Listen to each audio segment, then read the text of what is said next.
દ્વારકાધીશ, જય માતાજી। કેમ છો બધા મિત્રો? તો આજે આપણે બનાવવાના છીએ સેવની ખીર અને પૂરી।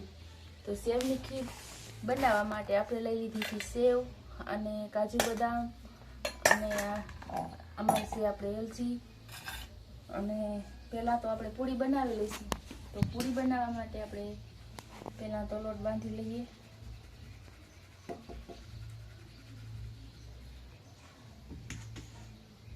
પહેલાં આપણે પૂરી બનાવીશું, કારણ કે આપણી ખીર પછી બનાવીશું તો ગરમા ગરમ ખાવાની મજા આવે, નકર તો આપણી ખીર ઠરી જશે।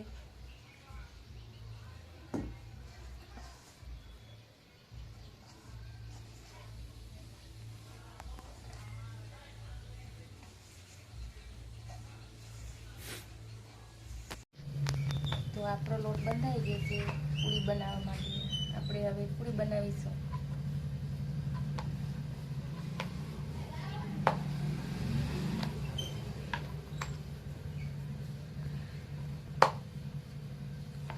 આજે આપણે બનાવવાના છીએ અલગ રીતની પૂરી। રોટલી જોઈને કોઈ બી ન જતા કે તમારી ત્યાં આવડી પૂરી હોય।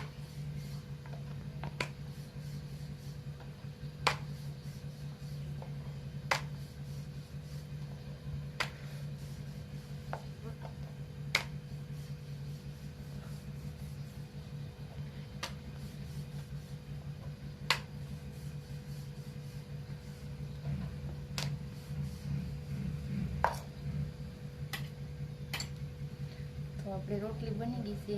તો હવે આપણે આવી રીતે કટિંગ કરી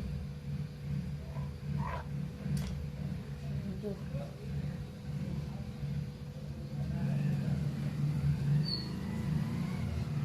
ને આપણે તેલ ગરમ થવા મૂકી દીધું, એટલે જોઈ લઈએ તેલ ગરમ થઈ ગયું કે નહીં। સરસ તેલ ગરમ થઈ ગયું છે। પૂરી તારી લઈએ।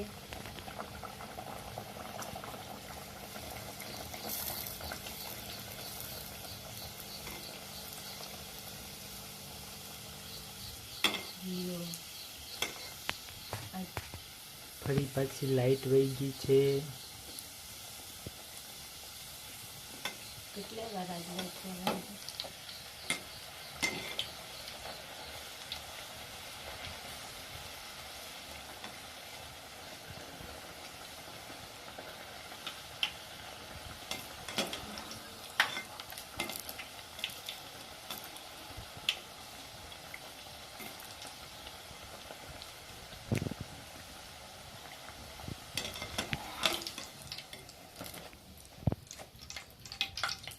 ગીતા વિડીયો કોલ કરે।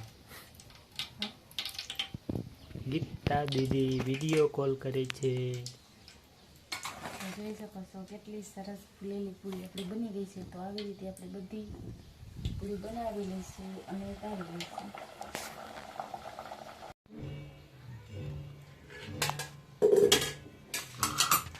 તો આપણે ખીર બનાવવા માટે થોડુંક ઘી નાખી લીધું છે તપેલીમાં, અને ધીમે ધીમે આપણે પહેલાં તો સેવ શેકી લેવાની છે।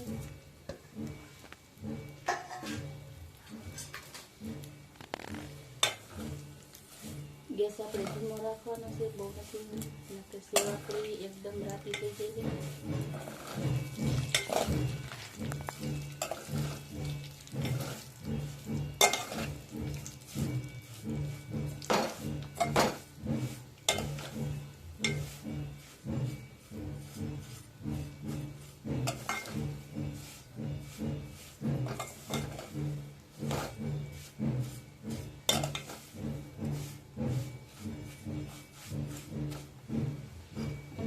કાજુ બદામ છે પણ આમાં નાખી દઈશું, એટલે થોડા થોડા શેકાઈ જાય એટલે કાજુ બદામનો સ્વાદ પણ સરસ આવે।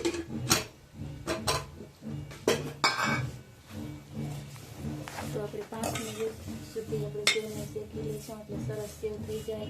અને આપણી પૂરી પણ જોઈ શકો છો બધી સરસ મજાની તરાઈ તૈયાર થઈ ગઈ છે।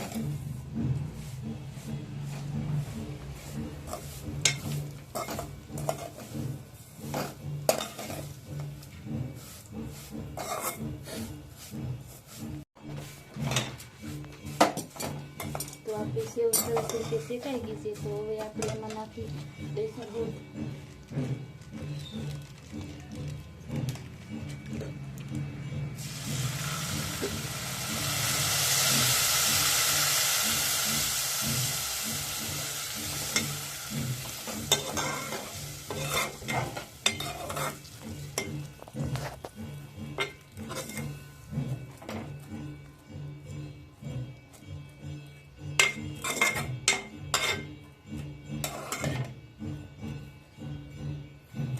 કેટલી ઘણી એને પાકવા દેવાનું? 10 મિનિટ ઠાવકો ઉકારો લઈ જાય એટલે આપણી સેવ સડી જાય. ત્યાર પછી આપણે નાખવાની છે ખાંડ અને આપણે ખીર બનીને તૈયાર થઈ જશે. તો આપણી ખીર એક ઉકારો લઈ લીધો છે. તો હવે આપણે એમાં નાખી દઈશું ખાંડ. ખાંડ આપણે જેટલું મીઠું ખાતા હોય એટલી જ નાખવાની છે.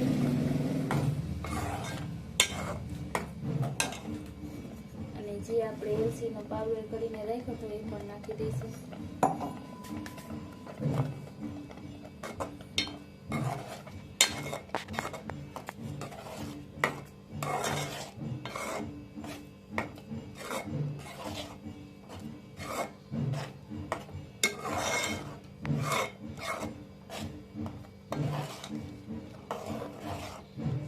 તૈયાર છે આપણી ખીર.